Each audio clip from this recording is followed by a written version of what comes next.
Sui back Christmas go rai lang ba to sei hongge map za cham sulat lei ai za thona ilang de kang sacrifice de kang le sam phu dang ming gi ang ming padi sak ami ai ya bi le za ko pating ala da ai sao con gì bốc ở ngoài này sao con gì bốc kẹp tiền ha mà mày kiếm tao tôi lên xong lên đi tên bay cũng bằng lại rồi mẹ giờ có cả bé làm mẹ kiểu tuổi của đây em nói lên nào này có còn rồi iron năng mình hay giang mình chăm phốt năng mình sang mình अच्छा giang ha अच्छा thêm miếng rồi luôn nè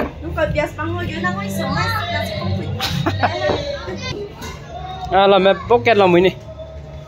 này nè tạc lòng có kẹp tiền đó tạc lòng quá hay trong của đấy tôi chỉ biết cái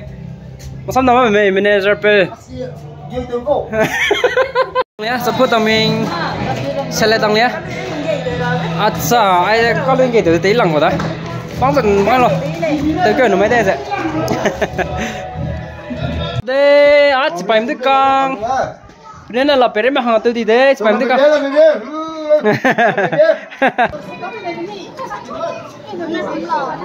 từng kilo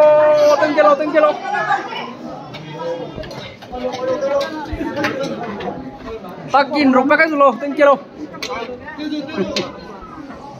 lain tir đây hai miss từng kilo nữa từng kilo lên rammer ham từng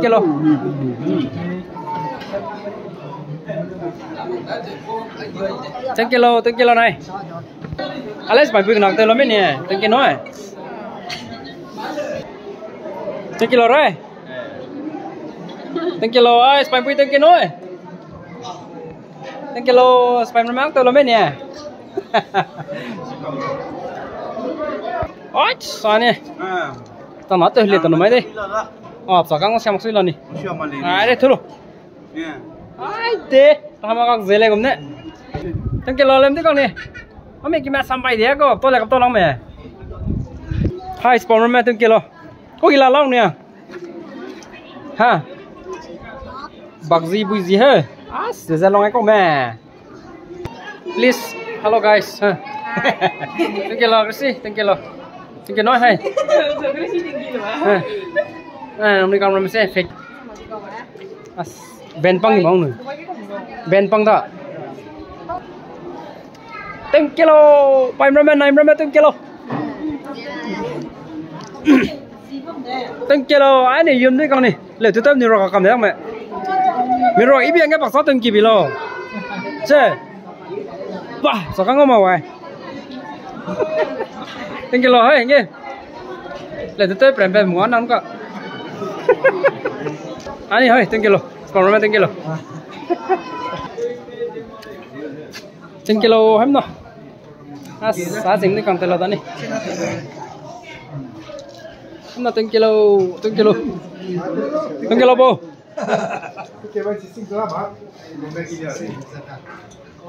em bóc kẹt từ lâu mới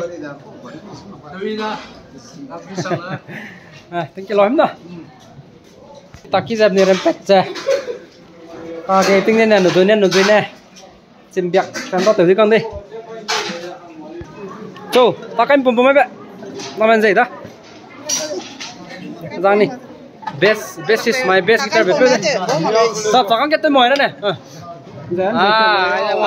em nắm tới vào cái gì cũng có kem tới cái phun trào mà cái đó Christmas cái gì đó phun ghê luôn nữa đó Christmas kem rồi cái dẹp lồng cái lòng với mày con dù tặng tới là phun bầm cái đó telo thank you lấy ra mà lạnh quá tầm mà đây này tagi pekang ramai sakar man rong pelo từng kilo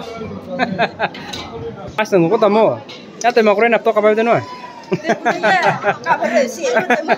oh ay smart time di kang lade ni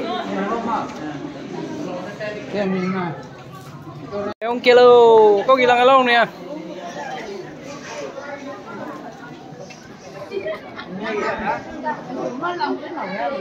aja nih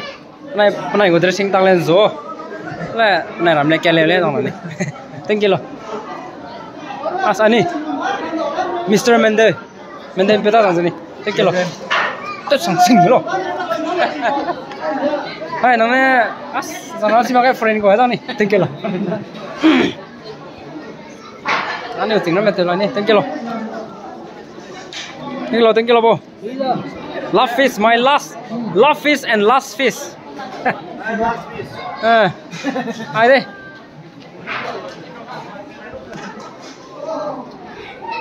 cái lời mà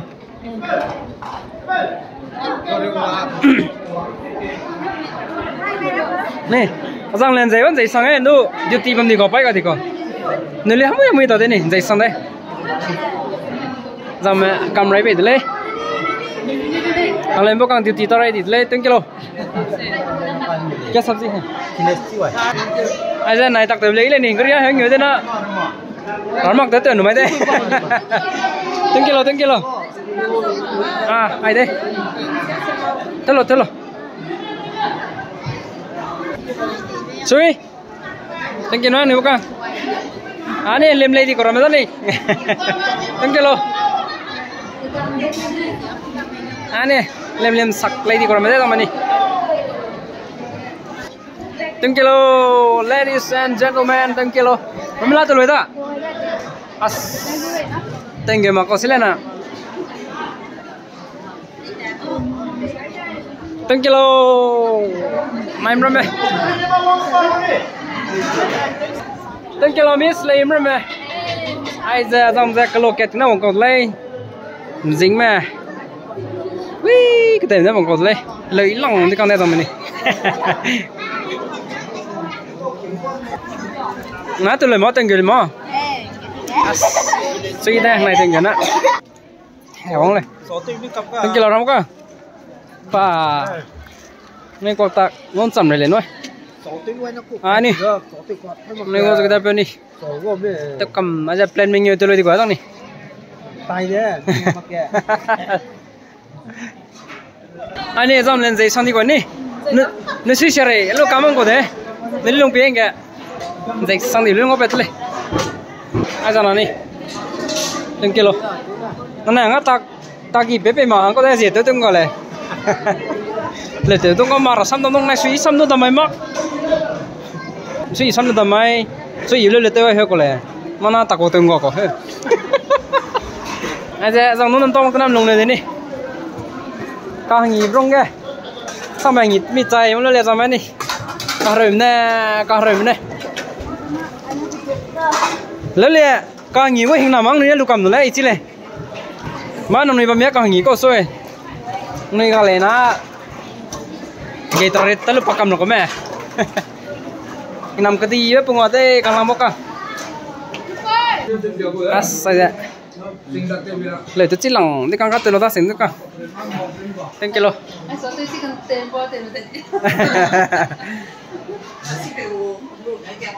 lòng phải tỉnh nó lo tôi kêu cầm một này lo